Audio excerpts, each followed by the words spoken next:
Bien, bonjour à tous, merci d'être là. Donc, je vais représenter un peu le point de vue du géologue, autant que possible de manière non technique. Je dois dire que les géologues, c'est des amoureux des paysages, il n'y a aucun doute là-dessus. Bien sûr, ils ne voient pas nécessairement les paysages de la même façon que les uns les autres. Ça, c'est l'un de mes paysages favoris. On pourrait rester tranquillement le quart d'heure qui m'est dévolu sur ce seul paysage pour deux raisons totalement différentes.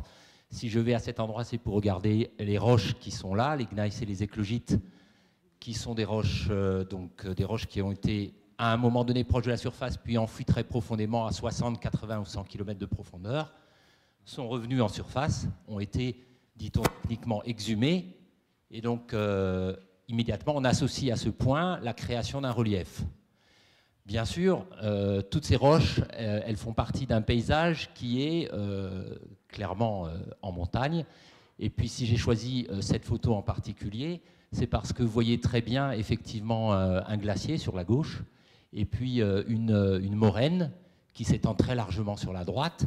Et il faut bien comprendre que cette moraine, c'est la moraine du petit âge glaciaire, à peu près 1880, c'est la période d'extension maximale. Et donc ce qu'on voit ici, c'est le retrait du glacier lié au réchauffement climatique de ce dernier siècle, on va dire. Bien sûr, ceux qui ont l'œil un peu plus attentif, ils voient aussi une deuxième moraine au premier plan par rapport à la première, entièrement colonisée par la végétation, qui est une moraine un peu plus ancienne, sans doute liée au Drias. Et puis, ils remarquent que même au premier plan, tous les rochers sont des rochers qui sont moutonnés, effectivement polis par les glaciers. Et donc ce paysage, il a bien sûr une double lecture. Il a une lecture du géologue au sens le plus strict du terme, qui est de regarder comment on construit un relief à partir de l'enregistrement dans les roches. Et puis il a bien sûr une lecture qui est plutôt une lecture d'histoire du climat en l'occurrence, qui est comment ce paysage il est détruit, dans ce cas précis, par les glaciers. Donc j'ai joué avec mes collègues à un petit jeu qui consiste à visiter leurs ordinateurs et à leur piquer un certain nombre de diapositives pour essayer de leur montrer en quoi spécifiquement ils répondent à ces questions, sachant que le problème central, c'est toujours, ce qui est commun finalement à toutes nos disciplines, un problème d'espace et de temps. Donc les deux questions sont clairement posées. Les différentes démarches qui peuvent être entreprises sont des démarches qui couvrent, je vais dire, un opportunisme certain. Tout peut être utilisé pour répondre à ces questions. Alors, quelques points de vue de géologue. Vous savez que la Terre a 4,5 milliards d'années. Vous savez qu'elle ne cesse pas de se refroidir, que le gradient géothermique était beaucoup plus élevé à l'Archéen il y a 3 milliards d'années qu'aujourd'hui. Et un point de vue fréquent parmi les géologues, c'est d'expliquer qu'à ce moment-là, les lithosphères, la partie superficielle du globe terrestre, était chaude, et que donc les gradients topographiques étaient probablement très limités. Alors ces gradients topographiques, encore une fois, on ne les voit plus aujourd'hui. C'est une idée qui émerge à partir de données expérimentales réalisées ici à Géosciences, en particulier par Florence Cagnard, une étudiante de Denis Gapet. Donc voilà déjà une première idée. Les paysages d'il y a 4 milliards d'années ou 3 milliards d'années, pas moyen de les reconstituer, sinon en utilisant des données expérimentales, en l'occurrence, analogiques. Bon, les paysages modernes sont dominés par des reliefs qui sont beaucoup plus forts parce que probablement les lithosphères sont plus froides et donc les déformations sont beaucoup plus localisées. Alors on peut effectivement regarder une chaîne comme les Alpes, on peut avoir des images aussi qui sont beaucoup plus parlantes comme la collision Inde-Asie avec l'Himalaya et le plateau du Tibet sur la droite. Et puis bien sûr tout le monde connaît ces images qui sont des chaînes de montagnes, des reliefs relativement forts. Bien, alors ça c'est un point, on comprend bien que c'est, je vais le dire de manière un peu, c'est la machine thermique interne de la Terre qui construit les reliefs. Ça c'est le premier point. Alors on se dit toujours que l'érosion est là pour détruire les reliefs. Bon, eh bien, je vais modérer un petit peu mon premier point de vue en prenant exemple des travaux de Jean-Pierre Brun sur la Méditerranée en l'occurrence. Dans la diapositive qui est tout à fait en haut, vous reconnaissez à gauche la Grèce, vous reconnaissez la Crète, vous reconnaissez la mer Égée, la Turquie à droite, et tous les terrains qui sont dessinés en vert appartiennent à une même chaîne de montagnes, une chaîne de montagnes qui s'est construite au même moment. Mais il y a une petite différence, c'est qu'au milieu, il y a de l'eau, la mer Égée, de l'eau qui recouvre une ancienne chaîne de montagnes. Et quand on analyse avec des données tomographiques la forme, puisque l'ensemble résulte finalement de la convergence entre l'Afrique et l'Europe, quand on analyse la forme du panneau qui plonge sous l'Europe, on s'aperçoit qu'en fait, ce panneau il est découpé, c'est l'image du bas, il est découpé en deux, et une partie de ce panneau se retire actuellement, la flèche verte, vers le sud, et c'est ce recul du panneau plongeant qui finalement autorise la destruction du relief. Donc la tectonique, ce n'est pas seulement la création des reliefs, c'est aussi la destruction de ces reliefs, et j'ai bien ajouté sans égard pour l'érosion. L'érosion, c'est quelque chose qui vient s'ajouter dessus, mais qui finalement, en l'occurrence, est complètement indépendant de la tectonique parce que celle-ci, elle a ses racines au plus profond dans le manteau. On peut aussi analyser toute l'histoire du relief à l'échelle d'un continent. Il y a un projet ANR qui est piloté par François Guillochot qui s'appelle Topo Africa, la topographie de l'Afrique, et dont deux des résultats essentiels, donc à l'échelle du continent, c'est que les différentes formes du relief, c'est une chose aussi que chacun sait finalement, sont d'âge variable et souvent n'ont pas de rapport avec l'âge des roches qui constituent ce relief. Par contre, l'érosion, oui, les produits de l'érosion, ils passent du relief dans les bassins adjacents, et pour avoir une idée des quantités de matériel qui ont été érodés, c'est-à-dire des anciens reliefs, eh bien, le mieux, c'est d'aller regarder les bassins sédimentaires adjacents. J'en profite pour montrer un exemple précis que travaillent en ce moment deux doctorantes, Laurie Bourgeois et Gloria Heilbronn, qui est situé, alors vous le voyez ici dans le bassin du Tarim, en bordure du bassin du Tarim, donc c'est en Asie centrale, au nord du plateau du Tibet. Magnifique paysage, encore une fois, une chaîne de montagnes au loin, un bassin au premier plan. Quel est le lien entre les deux? Le lien, il est absolument évident. Ce sont les rivières qui transitent de l'un à l'autre en emportant les produits d'érosion de la chaîne vers le bassin. Le résultat, c'est une série sédimentaire, une succession de couches que les géologues savent lire avec différents outils. Alors la succession de couches, c'est celle qui se trouve tout à fait à gauche. Et puis les outils qu'ils ont utilisés pour la décrypter, je ne rentre pas dans le détail. C'est par exemple la direction des courants, c'est les petits cercles avec les flèches noires que vous devinez. C'est aussi les camemberts qui sont présentés.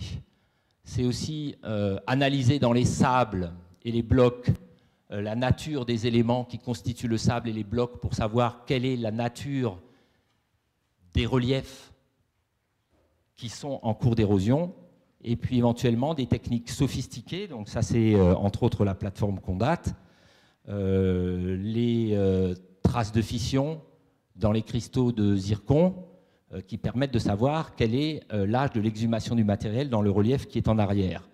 Et donc l'image qu'on peut obtenir, c'est une image qui permet dans le temps de reconstituer l'évolution des milieux de dépôt, et l'évolution des milieux de dépôt, donc de 1 à 3, elle dit clairement qu'il a existé un lac et que ce lac il a été progressivement comblé parce que se sont développés des cônes alluviaux.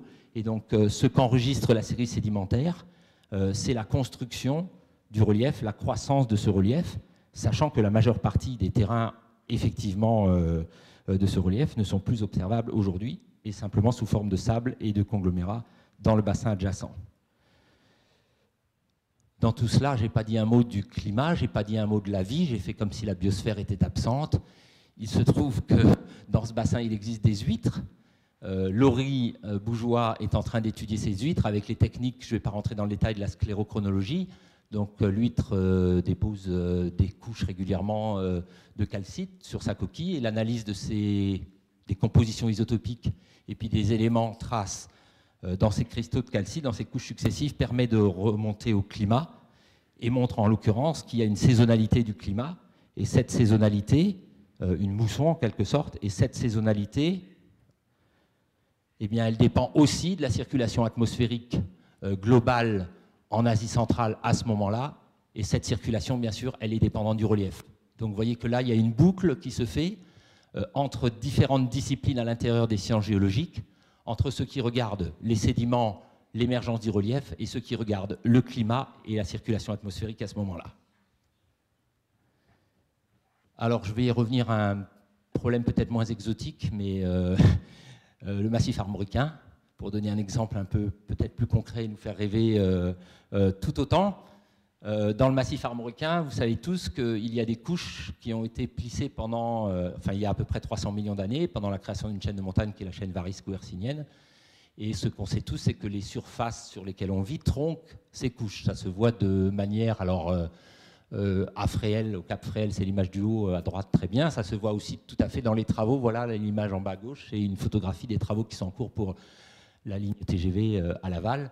On voit que les couches sont inclinées, mais que la surface qui est au-dessus est une surface plane qui tronque ces couches. Donc ça, c'est une très ancienne notion que les géographes ont longtemps appelée une pénéplaine. En fait, l'analyse de détail, elle montre bien sûr que cette surface, elle est composite, qu'il y a un certain nombre de surfaces emboîtées. Ça, c'est un schéma simplement de principe qui montre que l'évolution du climat, qui est quelque chose de global, et de la tectonique en local, qui existe quand même si elle est faible, depuis à peu près 60 millions d'années, modèle les paysages. Donc le travail en l'occurrence d'un doctorant en géosciences, Paul Bessin, est d'étudier aussi précisément que possible ces successions de formes, l'interaction entre le climat et la tectonique, en différentes localités. Et puis je ne peux pas résister à vous montrer une image qui est très simple, qui est celle immédiatement du sud de Rennes, où le relief à droite, en fausse couleur, avec la vallée de la Vilaine qui est à peu près nord-sud, et puis l'autoroute qui est mise pour mémoire, le gros trait blanc, est une région qui, du point de vue des géologues, est une région plissée. La carte géologique qui est à gauche montre très bien ces plis. Et puis quand on lit le relief à droite, on s'aperçoit qu'en fait, il n'y a pas une indépendance entre le relief et son substratum, qu'en réalité, je n'ai pas de pointeur, mais les roches les plus dures, celle qu'on appelle le grès armoricain, qui affleure par exemple immédiatement au sud de Bagne-Bretagne. Si vous voyez sur la carte, il y a un petit point de vue dessiné, immédiatement au sud de Bagne-Bretagne. Voilà la couleur un peu brune qui est là. Eh bien, si vous suivez cette couche, vous allez retrouver exactement partout cette couche et voir qu'il y a une correspondance assez étroite entre l'endroit où est situé ce niveau dur et les hauts topographiques. Autrement dit, c'est quelque chose qui est connu de longue date, qui était appelé à un moment le relief dit appalachien, parce que le même phénomène se produit dans les Appalaches. Autrement dit, les différentes surfaces emboîtées qui reflètent la tectonique et l'évolution du climat depuis 60 millions d'années se surimposent à une chaîne de montagnes qui, elle, a 300 millions d'années. Et donc, on ne peut pas ignorer, quand on analyse le paysage aujourd'hui, la géologie du substratum sur lequel ce paysage est construit, même si ce substratum a 300 millions d'années ou ailleurs 2 milliards d'années si on était en Inde. Alors dans tout ceci, il y a bien sûr des techniques à long terme, dont j'ai un petit peu parlé maintenant, mais il y a aussi des techniques qui permettent à court terme de savoir quel est le travail de l'érosion. Dimitri Lag s'est fait une spécialité avec le laboratoire, avec l'équipe de géomorphologie quantitative. On verra un peu plus complètement les choses par la suite, mais de la manière dont ça se passe. Alors voici un exemple qui figure d'ailleurs dans la plaquette, dont la rivière qui est ici figure dans la plaquette de Lozure. En photographie, c'est une rivière et il s'agit de savoir finalement quelle est la vitesse réelle d'érosion, par exemple à l'échelle d'une crue. Donc on est cette fois non plus sur des temps géologiquement longs, mais plutôt à très court terme. Et Dimitri Lag développe un outil de l'imagerie, mais un outil, le lidar terrestre, qui permet de montrer, alors sur donc cette rivière, que la sédimentation, c'est ce qui est en rouge, est de l'ordre du mètre. Par contre, en bleu, l'érosion, elle est de l'ordre du centimètre. Et l'érosion, vous la voyez à la fois sur les pentes de la rivière, donc on est juste dans la courbe à l'endroit où l'intensité de l'érosion est maximale, sur la pente par l'intermédiaire d'éboulements, mais aussi par abrasion hydraulique.